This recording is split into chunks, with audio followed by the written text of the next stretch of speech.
The Khar'Zuun Dominion had catalogued over 12,000 sentient species across the Orion-Perseus arm. They were archivists of civilizations, conquerors only when necessary, and masters of predictive warfare. Nothing moved through their territory without being logged, analyzed, and if deemed a threat, neutralized long before it ever realized it had been noticed. That confidence was why the silence unsettled them. The anomaly appeared at the edge of Dominion-controlled space without the telltale signs of hyperspace emergence. No energy wake, no gravitic distortion, no violation alarms. It was simply there. A single vessel hung in the void, black against black, so perfectly matte that even starlight seemed to bend away from it. At first glance, it appeared small, no larger than a heavy cruiser, unmarked, unidentified, unarmed, according to preliminary scans. Supreme Strategist Veilthrix observed the holographic projection from the command dais aboard the Dominion flagship unyielding logic. His four eyes narrowed slightly, a gesture most species would miss. "Repeat the scan," he ordered. The sensor master hesitated. "We already have, Supreme Strategist, 3 times. And?" The sensor master's voice carried an edge of confusion no Khar'Zuun officer liked to admit. "The vessel registers as inconsistent. Hull composition unknown, energy output negligible, no active weapons, no shield harmonics we recognize."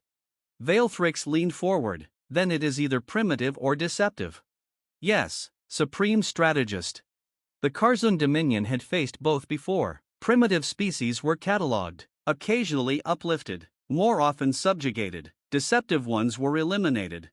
"Open a full spectrum scan," Veilthrix said. "Quantum, subspace, temporal, I want everything."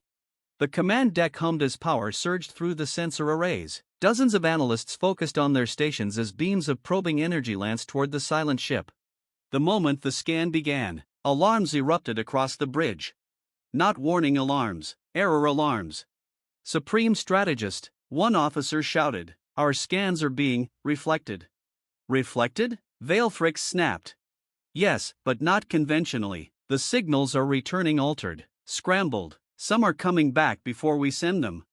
That was impossible. Even with temporal manipulation, causality violations of that scale required stellar mass engines. Veilthrix's frills flared. "Cease the scan." Too late. The human warship responded. It did not fire. It did not maneuver. It did not broadcast a threat. Instead, the Dominion sensors lit up as if 1,000 stars had ignited inside the ship. "Energy spike," the sensor master cried. "No, multiple spikes. They're cascading across dimensions we don't even have names for." Veilthrix stared as the projection changed. The once small vessel now appeared layered, as if multiple ships occupied the same space, overlapping and out of phase. Structures unfolded that had not been visible before, vast, impossible geometries hidden within folded dimensions. "What did we just do?" someone whispered. The answer came not from the bridge, but directly into their minds. "Scan acknowledged." The words were not spoken aloud, they were felt, a pressure behind the eyes, a presence that brushed against consciousness itself.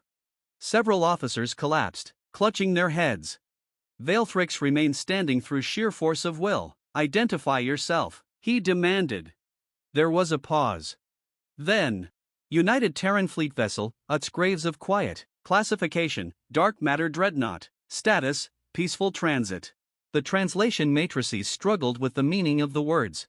"Dark matter?" the science officer croaked. "That's not possible. Dark matter cannot be weaponized. It barely interacts with baryonic matter." Another pause. "Correction, your science cannot weaponize it." The projection shifted again. For a brief moment, less than a heartbeat, the Dominion sensors glimpsed what the ship truly was. The visible hull was a lie, a shell. Beneath it lay mass beyond comprehension, anchored by gravitational forces that could shear moons apart. Entire weapon systems slept within extra-dimensional folds, their mere presence warping local spacetime. Veilthrix felt something he had not experienced in over 3 centuries of conquest. Fear. "You violated our sovereign space," he said, forcing authority into his voice. "Explain your presence." "Navigation error. Your territory was unmarked. We were leaving." "Leaving." The word echoed ominously.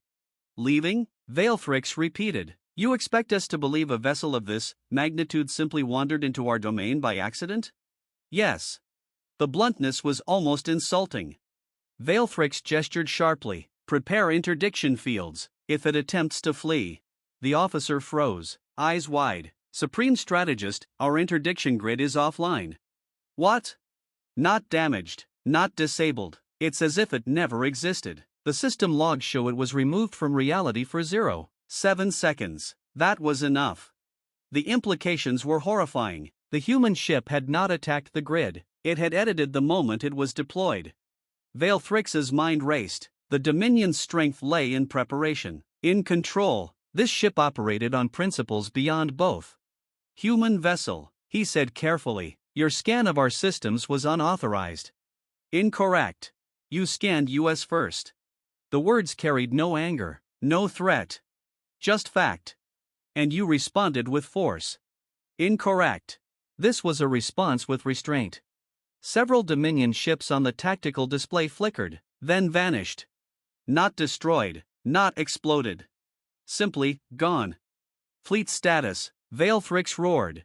The tactical officer's voice trembled. 5 cruisers, missing. No debris, no energy signatures. They are not in normal space.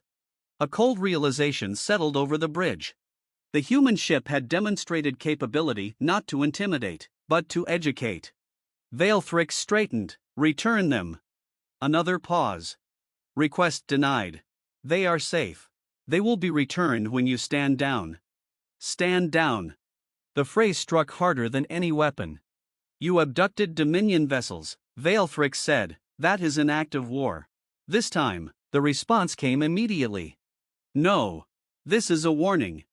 The projection zoomed out, far out. Stars blurred as the human ship shared sensor data the Dominion did not possess. Regions of space unfolded, entire sectors mapped in exquisite detail. Fleets, fortresses, hidden installations the Dominion believed secret. And beyond them, more human ships. Hundreds, thousands. Some were larger than planets, others so small they barely registered, yet burned with concentrated power. Fleets waiting not at borders, but inside the fabric of space itself, folded away until needed. You are not targeted, the presence said. You are not important enough. The insult was surgical.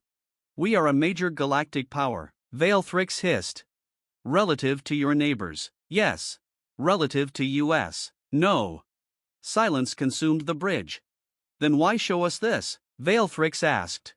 Another pause, longer this time. Because you made a mistake. And humans believe in learning from mistakes.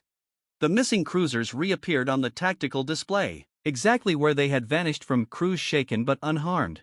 The dark warship's layered form began to collapse inward, folding back into the simple silhouette it had worn before. We will depart now, the presence said. Do not scan human vessels again. And if we do? Veilfrix asked quietly. The answer was almost gentle. Then you will not regret the scan. You will regret that we had to notice you at all. The ship vanished. Not jumped. Vanished.